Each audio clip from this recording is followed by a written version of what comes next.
বাংলাদেশের রাজনীতিতে যদি তাদেরকে আপনারা প্রবেশ করবার সুযোগ তৈরি করে দিতে চান, যেই পথ ফ্যাসিবাদকে ফিরে আসার জন্য তৈরি করবেন, সেই পথ দিয়ে আপনাদেরকে দিল্লিতে বিতাড়িত করা হবে।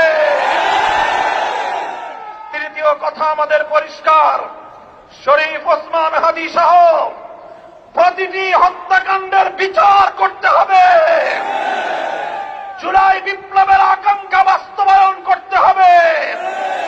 জুলাই স্প্রিট থেকে যদি এক চুল পরিমাণ বাংলাদেশকে বিচ্যুত করার ষড়যন্ত্র করা হয়, জুলাই যোদ্ধারা আবার মাঠে নামব, আবার মাঠে নামব, আবার মাঠে নামব ইনশাআল্লাহ।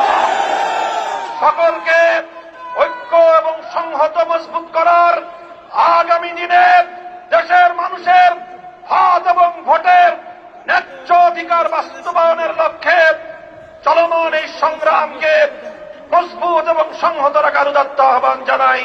নাসরুম মিনাল্লাহি ওয়া ফাতহুন করিম।